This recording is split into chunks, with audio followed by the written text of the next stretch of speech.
Esse final de semana eu estarei participando de uma ministração com a música Jirê em Bangu. E eu quero dividir com você uma reflexão sobre um trecho dessa música.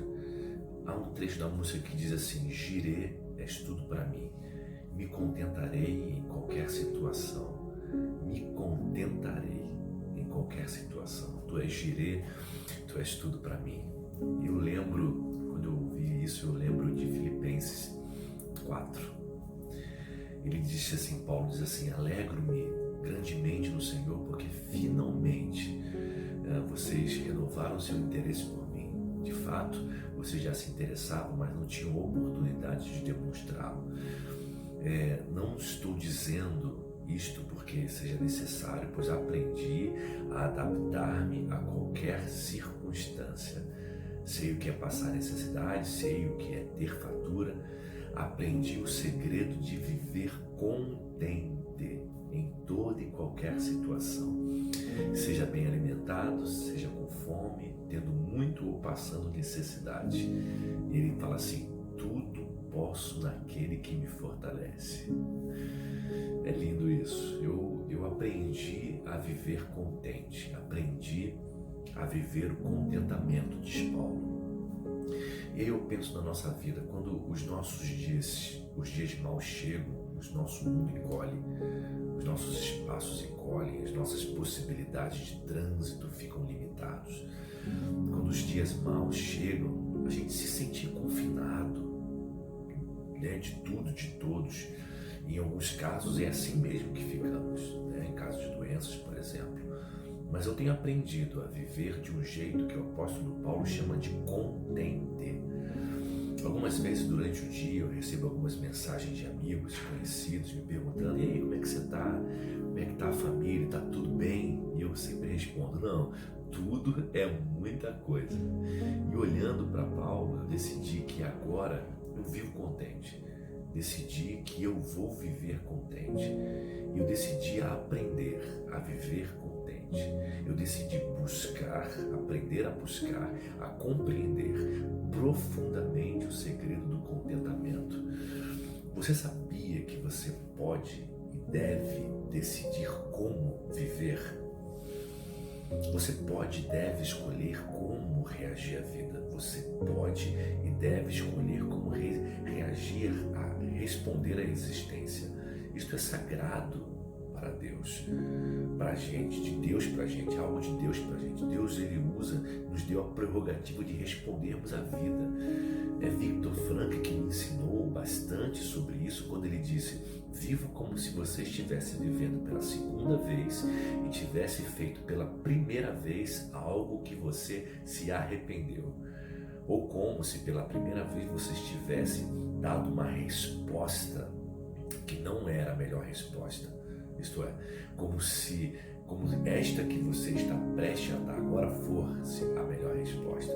O que Viktor Frankl está dizendo para mim é: antes de responder à vida, pare e imagine que você está lá no futuro, olhando para trás, observando a maneira como você respondeu. Tome essa maneira como você está pensando em responder ou respondendo como referência de sua análise e decida e avalie. Será que eu respondi adequadamente? Será que foi a melhor resposta? Será que foi a minha melhor postura? Será que foi a minha melhor escolha? Será que foi a minha melhor decisão? Faça esse exercício sugerido por Frankl. Uau, é fantástico isso.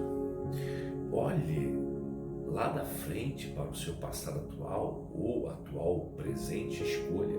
Ele está dizendo: viva como se você estivesse vivendo pela segunda vez, tendo a oportunidade de refazer o que você fez pela primeira vez. Escolha, decida, tenha um olhar lúcido, um olhar consciente. Olhe para a sua vida como ela está agora e escolha como responder. Então eu olho para o Paulo e vejo que ele está tentando me ensinar com a sua peregrinação espiritual e percebo como a vida deve ser vivida. Eu ouço ele dizendo: decida viver contente. Se você não sabe viver contente, aprenda. Peça a Deus para instruir você. São as expressões que Paulo usa em sua carta. Eu aprendi e estou instruído.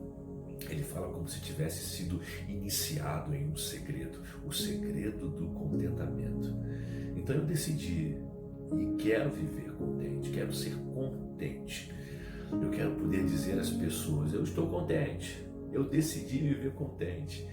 Agora, o que é viver contente? O que é contentamento? O que é ser contente?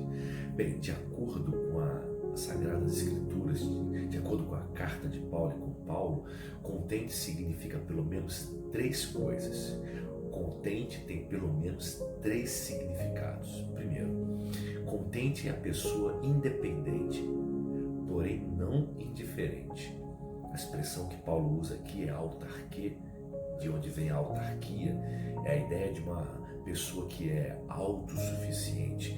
Ela já tem em si mesma aquilo que necessita, ou seja, ela é independente, ela já possui o que precisa, ela já possui o que é necessário, ou seja, ela não depende dos insumos exteriores.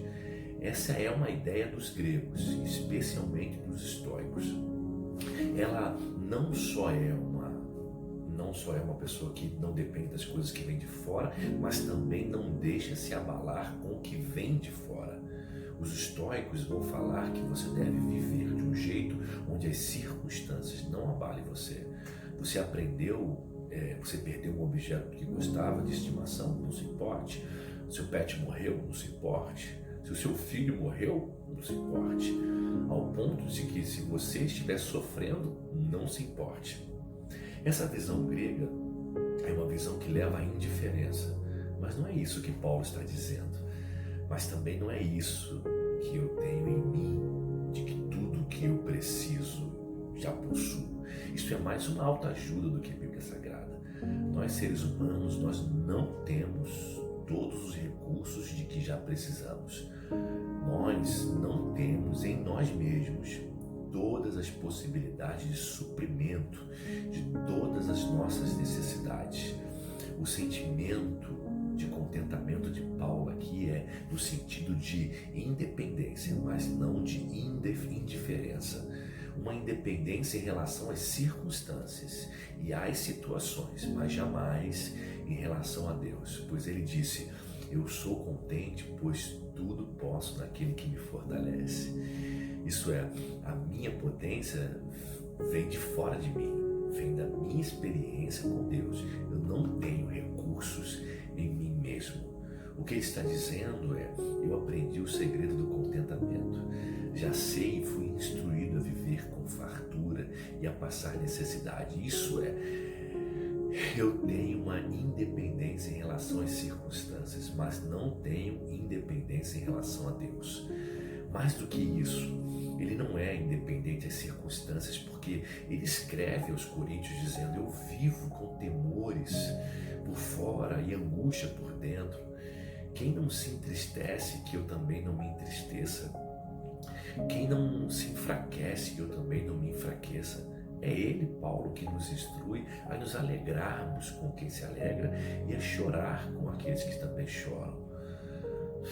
Não é um estado de indiferença para com a vida, mas um estado de segurança e serenidade, que ele diz assim: a paz de Deus que excede todo o entendimento humano guarda as nossas mentes e os nossos corações em Cristo Jesus.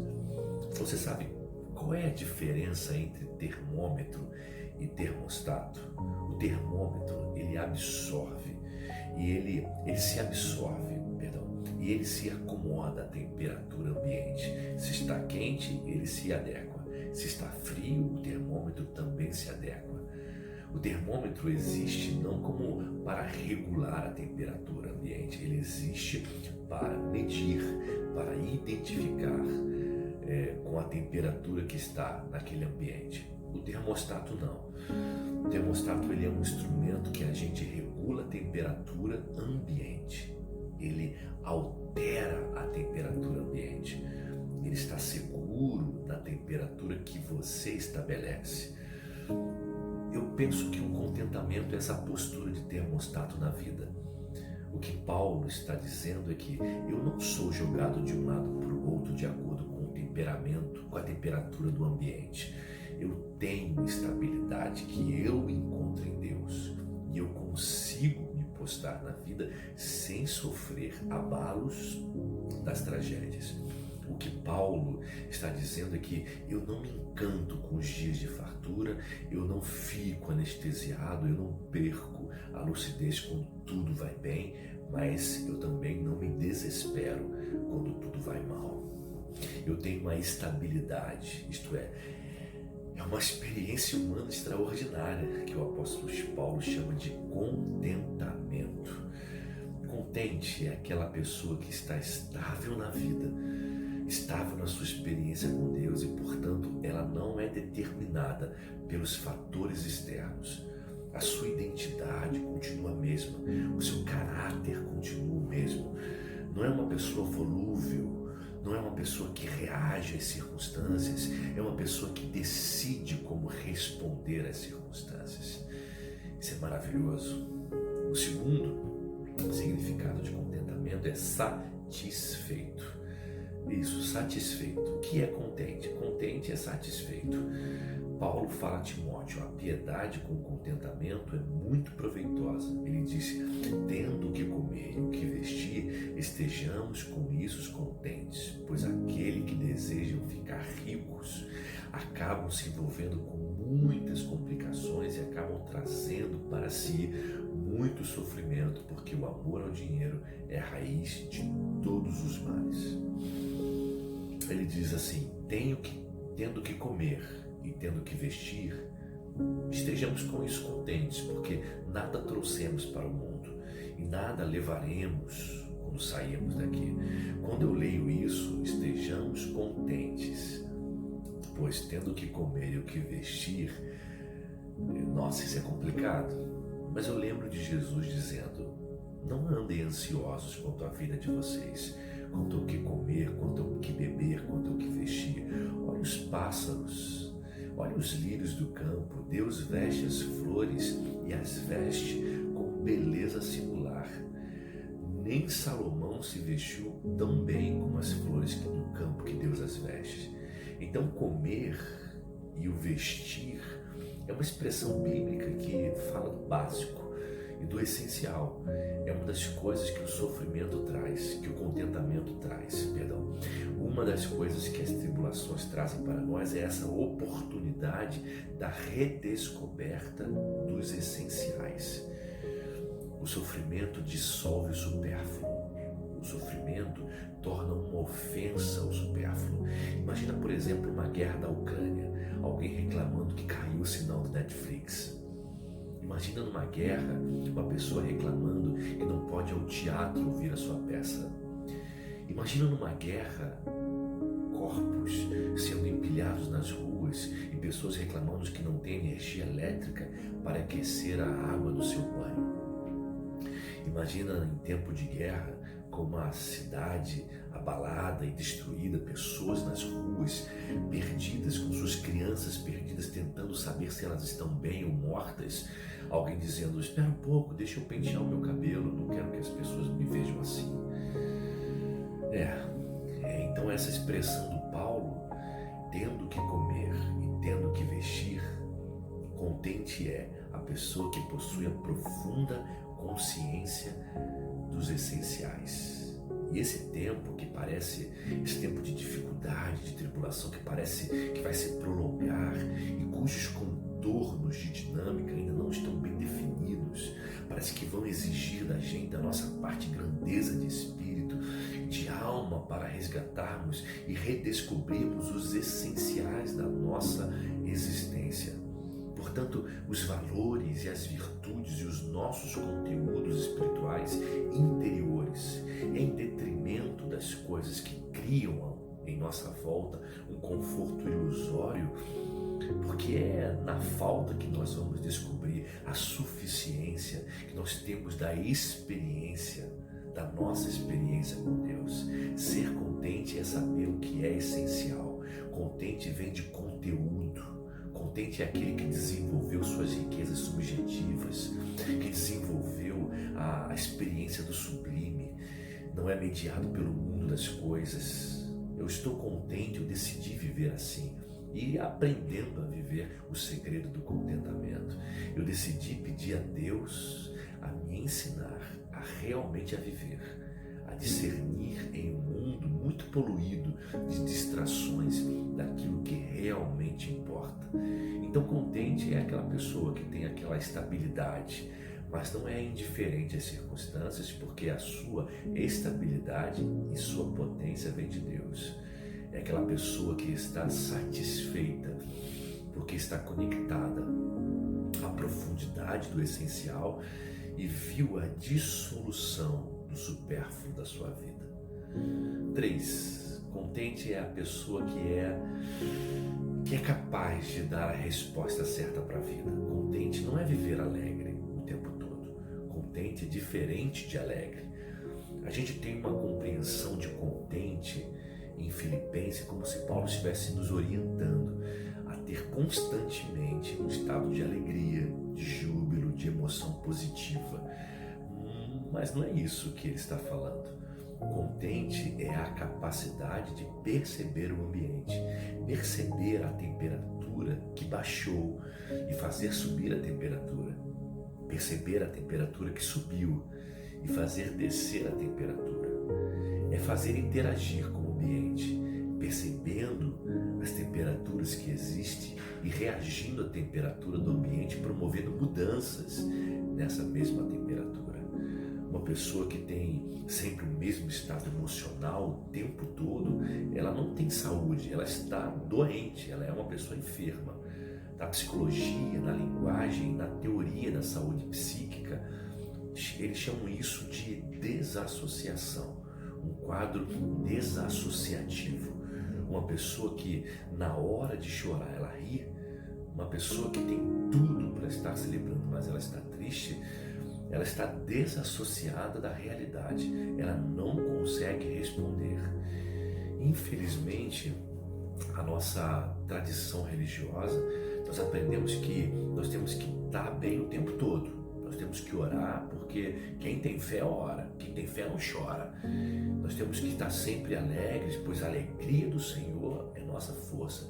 E o fruto do Espírito, a alegria é o fruto do Espírito. Então quem está cheio de Espírito Santo está sempre alegre. Mas isso se chama doença. É um estado de euforia permanente. Jesus, por exemplo, ele chora diante de Jerusalém. Ele chora na morte do seu amigo. Ah, Jesus, você está chorando? Você está descompensado? E a alegria do Espírito? Jesus responde, não, eu não estou descompensado, eu estou dando a resposta que a vida está exigindo de mim agora. Eu estou muito lúcido, eu estou muito consciente, eu estou respondendo como deve. Jesus, inclusive, sempre com lágrimas nos olhos, levanta a voz para o céu e diz, Pai, eu sei que Tu me ouves. E eu clamo agora para que eles vejam. Mas antes dele dar a ordem, ele chora. Ser contente é a capacidade de respondermos à vida de forma como a vida exige. Há dias que nós não estamos bem, há dias que estamos tristes e está tudo bem. Contente é responder de maneira digna à vida e não deixar que a vida destrua você, que jogue você de um lado para o outro. Não, isso não é viver. Eu decidi viver contente, eu decidi pedir a Deus para me ajudar a ensinar-me o segredo do contentamento.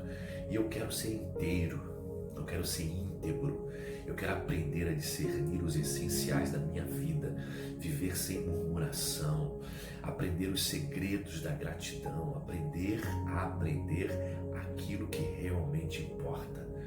Você sabe qual é o segredo do contentamento? Tudo posso naquele que me fortalece. Eu decidi. E você?